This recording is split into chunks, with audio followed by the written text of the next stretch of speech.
Chapter 35. That settles it, Minnow said. Thomas stood next to him on the edge of the cliff, staring at the gray nothingness beyond. There was no sign of anything to the left, right, down, up, or ahead for as far as he could see. Nothing but a wall of blankness. Settles what? Thomas asked. We've seen it 3 times now. Something's up. Yeah, Thomas knew what he meant, but waited for Minnow's explanation anyway. That dead griever I found, it ran this way, and we never saw it come back or go deeper into the maze. Then those suckers we tricked into jumping past us. Tricked? Thomas said. Maybe not such a trick. Minnow looked over at him, contemplative. Anyway, then this. He pointed out at the abyss. Not much doubt anymore. Somehow the grievers can leave the maze this way. Looks like magic, but so does the sun disappearing. If they can leave this way, Thomas added, continuing Minnow's line of reasoning, so could we. A thrill of excitement shot through him.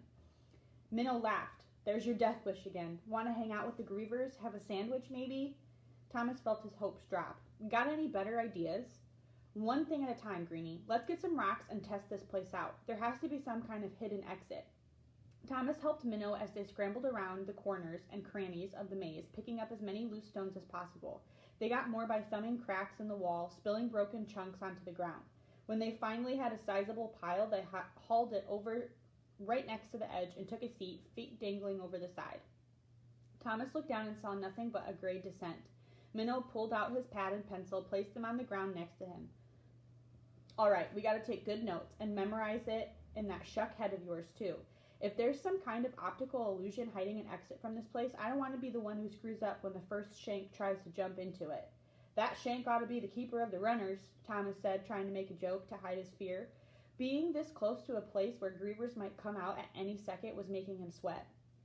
You'd want to hold on to one beauty of a rope. Minnow picked up a rock from the pile. Yeah. Okay, let's take turns tossing them, zigzagging back and forth out there. If there's some kind of magical exit, hopefully it'll work with rocks too, make them disappear.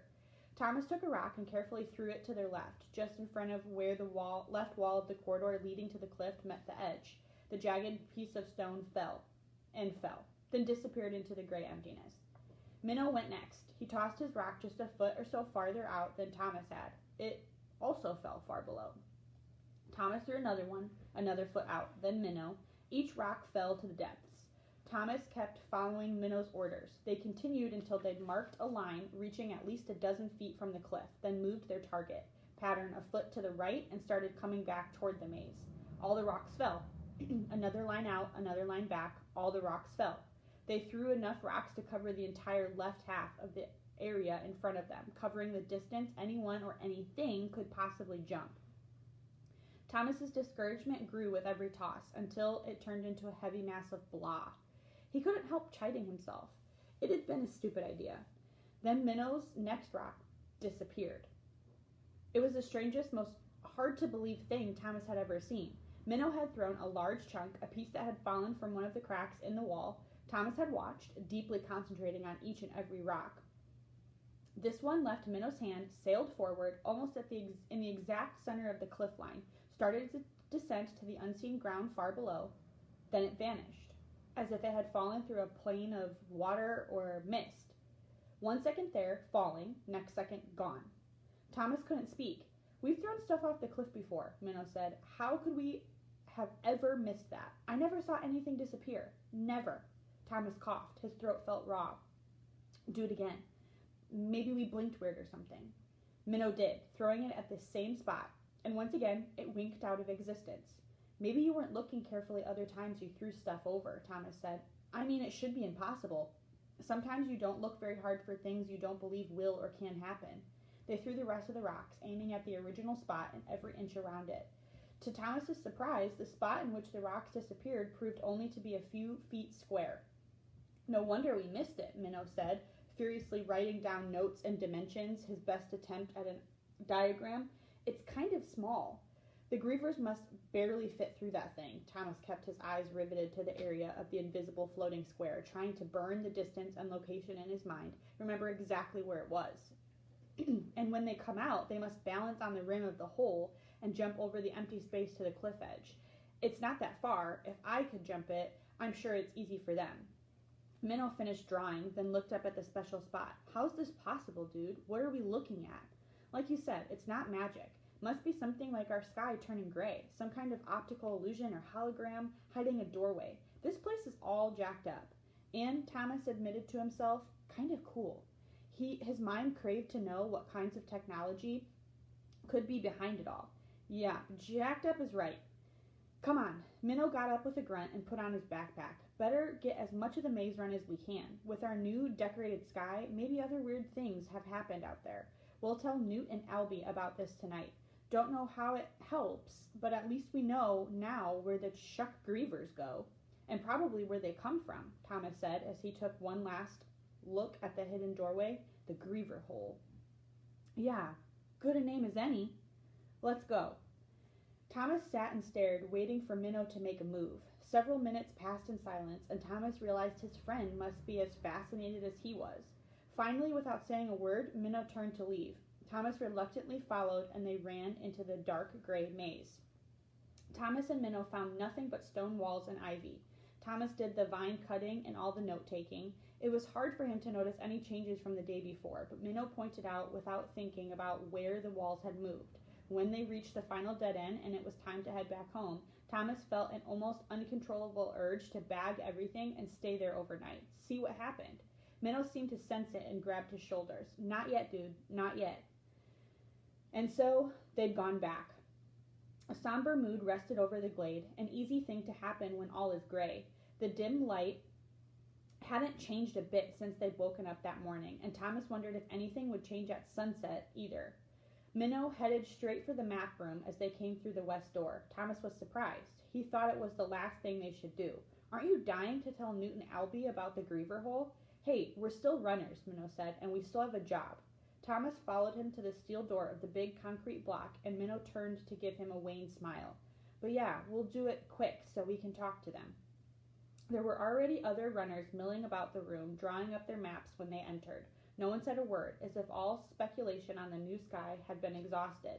The hopelessness in the room made Thomas feel as if he were walking through mud-thick water. He knew he should also be exhausted, but he was too excited to feel it. He couldn't wait to see Newt's and Albie's reaction to the news about the cliff. He sat down at the table and drew up the day's map based on his memory and notes. Minnow looked over his shoulder the whole time, giving pointers. I think that hall was actually cut off here, not there.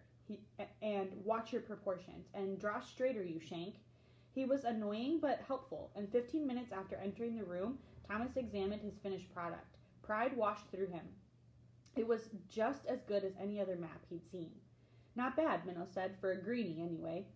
Minnow got up and walked over to the Section 1 trunk and opened it.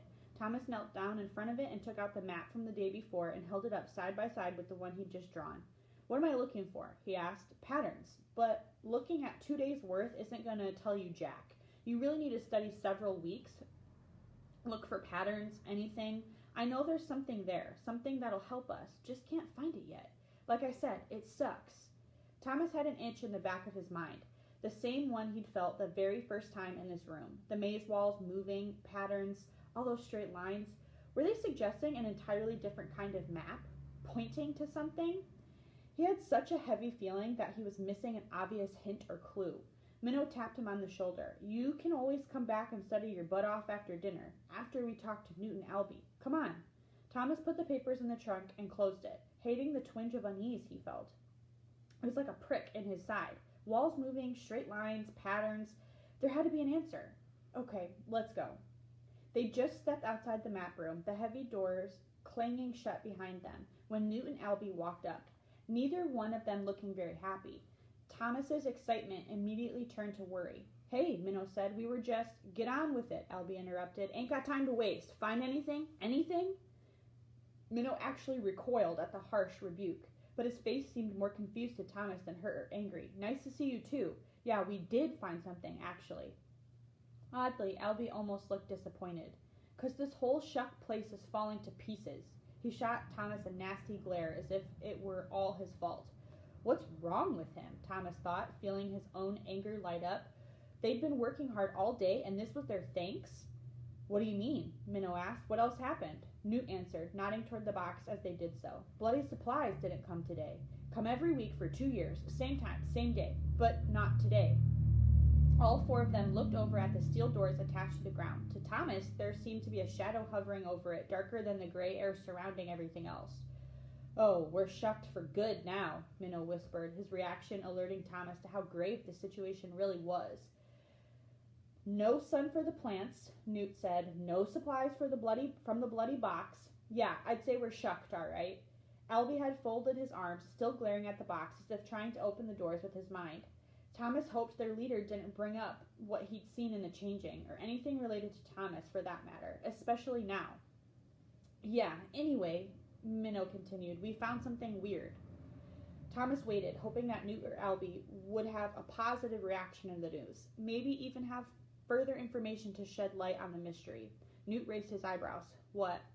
Minnow took a full 3 minutes to explain, starting with the griever they followed and ending with the results of their rock-throwing experiment. "Must lead to where the, grievers live," he said when finished. "The griever hole," Thomas added. All three of them looked at him, annoyed, as if he had no right to speak, but for the first time, being treated like a greenie didn't bother him that much. "Gotta bloody see that for myself," Newt said, then murmured, "Hard to believe." Thomas couldn't have agreed more. "I don't know what we can do," Minnow said. "Maybe we could build something to block off that corridor." "No way," Newt said. "Shuck things can climb the bloody walls, remember? Nothing we could build would keep them out."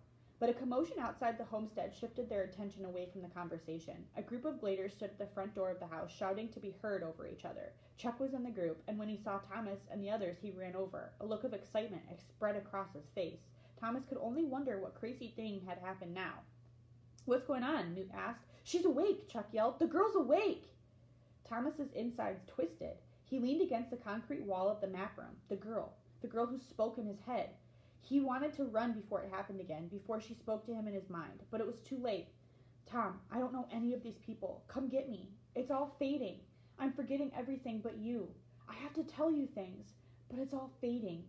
He couldn't understand how she did it, how she was inside his head. Teresa paused, and then said something that made no sense. "The maze is a code, Tom. The maze is a code."